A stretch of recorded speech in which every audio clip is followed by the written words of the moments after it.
روئیں گر گرائیں، اللہ تعالی ہمیں معاف کر دے گا۔ لیکن یہ یاد رکھیے، یہ اللہ کا معاملہ آسان ہے، لیکن بندوں کا معاملہ،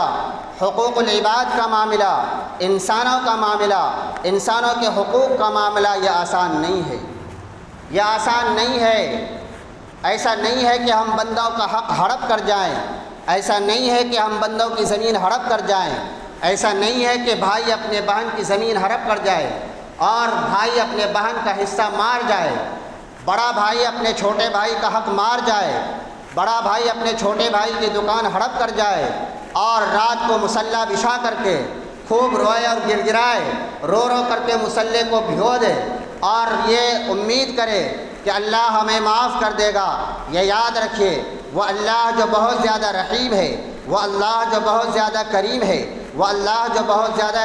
کیا ہے غفار و ستار ہے، اسی اللہ کا فرمان ہے کہ حقوق العباد اس وقت تک معاف نہیں ہو سکتے جب تک کہ اس حق کا تعلق جس بندے سے ہے، جس انسان سے ہے، اگر وہ انسان معاف نہیں کرتا ہے، وہ انسان معاف نہیں کرتا ہے تو اللہ بھی معاف نہیں کرے گا،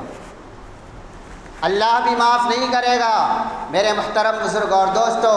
ہم چاہیں خوب نیکیاں کر لیں، خوب نفلی عبادتیں کر لیں، روزے رکھ لیں، زکوٰۃ دے دیں اور کیا ہے فریضوں کی ادائیگی کر لیں، اور دوسری طرف کسی کا حق مار جائیں، دوسری طرف کسی کا حق کھا جائیں، دوسری طرف کسی کو قتل کریں، دوسری طرف کسی کو گالی دیں اور یہ امید کریں کہ رات کو اٹھوں گا، تہجد کی نماز پڑھوں گا، رو رو کر کے دعائیں کروں گا، اللہ ہمیں یہ بھی معاف کر دے گا۔ یاد رکھیے، آپ روئیں گر گڑائیں، اس سے آپ کے وہ حقوق معاف ہو سکتے ہیں جس کا تعلق براہ راست اللہ سے ہے، لیکن جس کا تعلق براہ راست انسانوں سے ہے، اگر ہم نے کسی کی زمین ہڑپ کر لی ہے، اگر ہم نے کسی کا دل دکھایا ہے، اگر ہم نے کسی کی مال چوری کی ہے، اگر ہم نے کسی کی چالاکی کی بنیاد پر کسی کی زمین اپنے نام لکھوا لیا ہے اور کورٹ میں جا کر کے کیا ہے فرضی گواہوں کو کھڑا کر کے ہم نے زمین اپنے نام کرا لی ہے، تو یہ حق معاف ہونے والا نہیں ہے۔ ہم میں سے بہت سارے لوگ یہ سوچتے ہیں کہ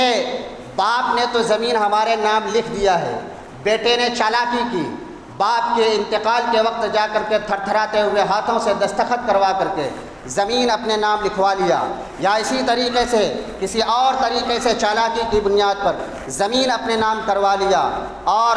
یہ کہتا ہوا پھرتا ہے کہ باپ نے ہم کو لکھ دیا ہے۔ یاد رکھیے، باپ کے لکھ دینے کی وجہ سے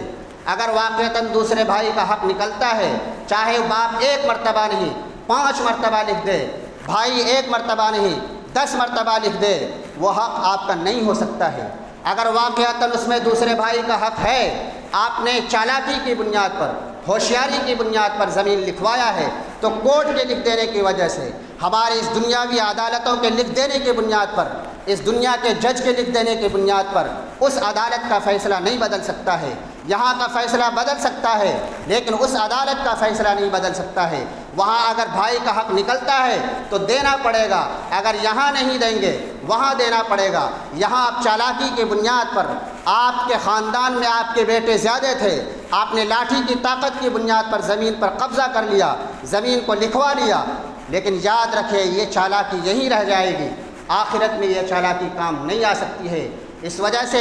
اگر ہمارے مال میں، زمین میں اپنے بھائی کا حق نکلتا ہے، بہن کا حق نکلتا ہے، تو اس کو اس کا حق دے دینا چاہیے۔ میرے محترم بزرگ اور دوستو، حدیث شریف کے اندر آیا ہے کہ اگر کوئی شخص کیا ہے بالشت پر بھی زمین اپنے کسی بھائی یا بہن کی کیا ہے قبضہ کر لیتا ہے یا اس پر کیا ہے اس کو حاصل کر لیتا ہے، تو یاد رکھو 7 زمینوں کا طوق بنا کر کے اس کے گلے کے اندر ڈال دیا جائے گا۔ دوسری روایت کے اندر میں ہے کہ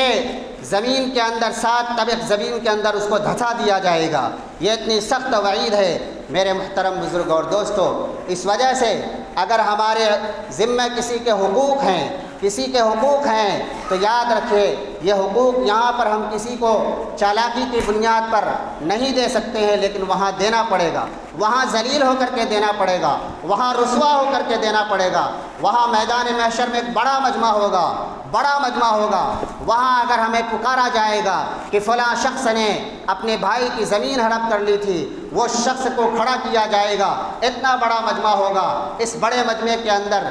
کیا ہے ضلالت اور رسوائی ایک طرف ہوگی اور پھر حق دینا ہوگا۔